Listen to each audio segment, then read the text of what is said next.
Hey filmmaker, Chung here. In this video I want to talk about which monitor size is the best to focus with.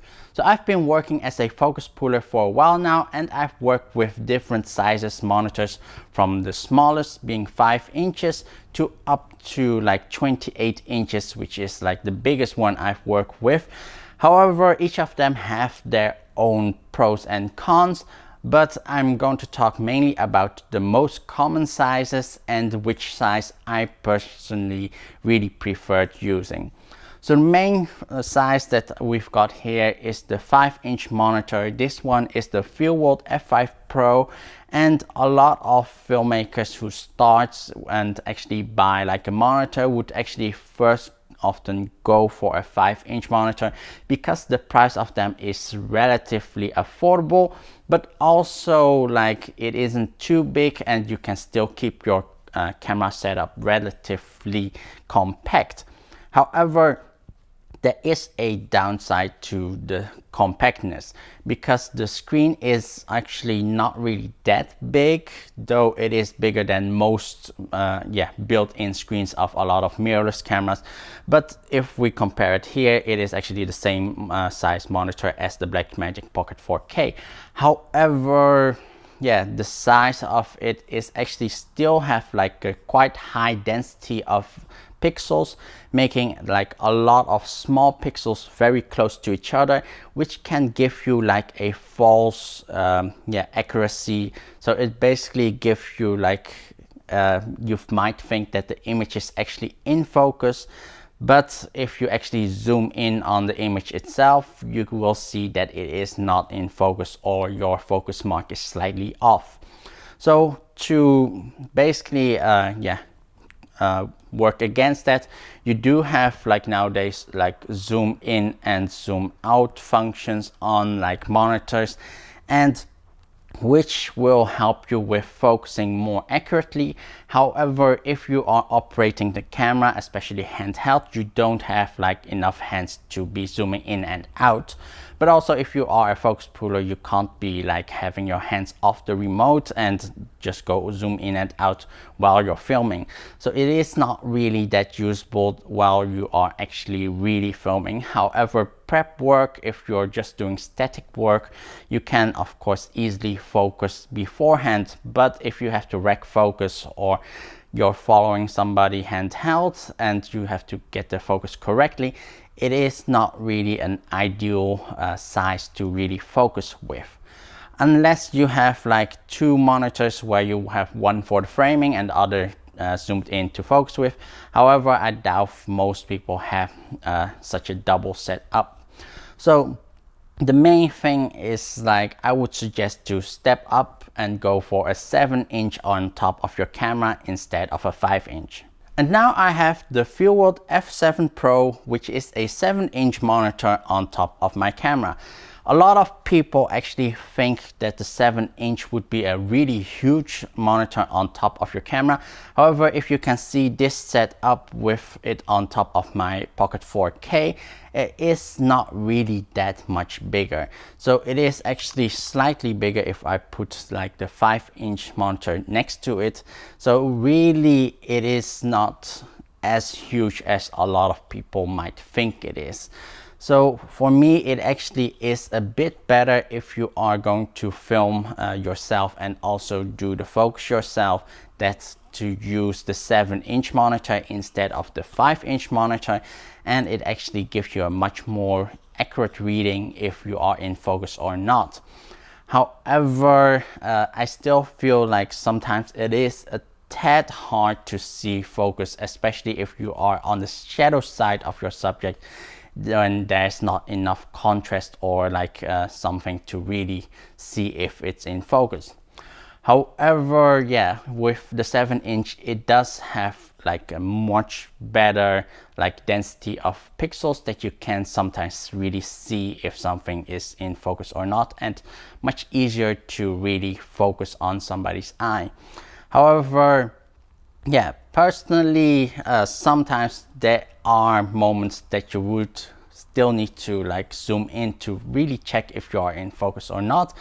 but the accuracy of using a 7-inch is much higher than using a 5-inch monitor. And when I'm working as a focus puller, this is my preferred monitor.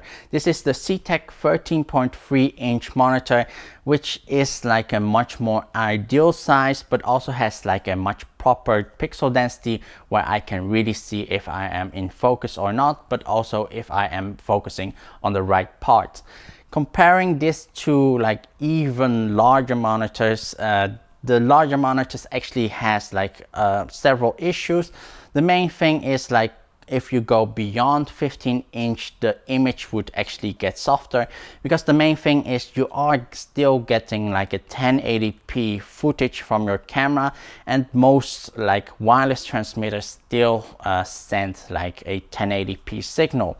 So when you're looking at a 1080p video on a monitor that is bigger than 15-inch, it can actually start to become softer, and especially on like a 28-inch or like on a large screen TV, it will see, if you're standing very close, you can see how soft it is. And the main thing is, if your eye sees that it is soft, you're not very sure if you're always on focus, so you might be actually moving the focus about while you're actually on focus. But like with a proper size monitor, you'll be able to focus much more correctly on the point that you need.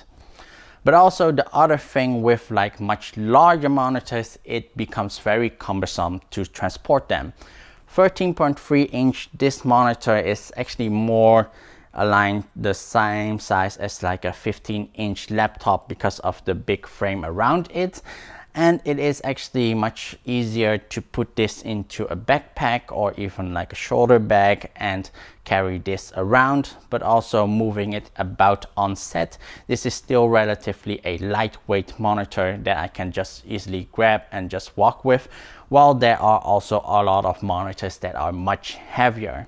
The other thing with this Ctec monitor, it does have SDI, and also like I can power it with V-mount. And main thing is like the SDI is a very important feature on this, because mainly if you want to focus well and have like much better wireless signal without much delay, you do need to work on SDI, because SDI itself doesn't really have much of a delay.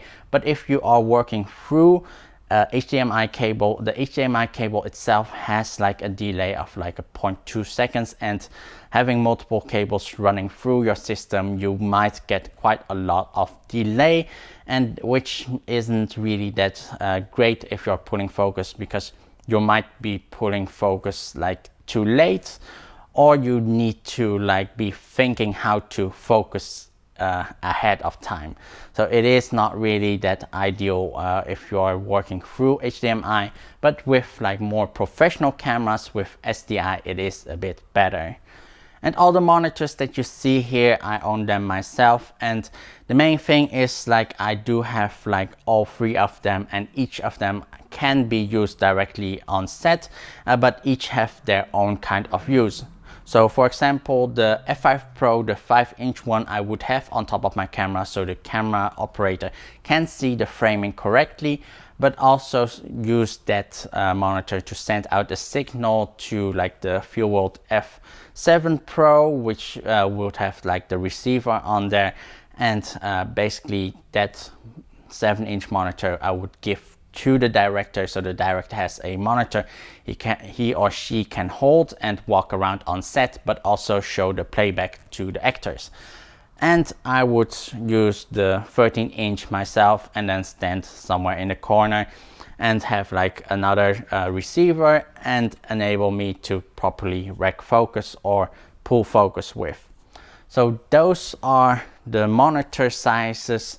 And yeah, honestly, the biggest sizes, I feel like it is not really needed yet. However, if in the future the sizes are going to change due to the more high resolutions, because nowadays we do have cameras with 4K. However, most wireless transmitter systems are still 1080p, so we have to really wait till those become upgraded to 4K before we can actually change to have like also actual 4K monitors.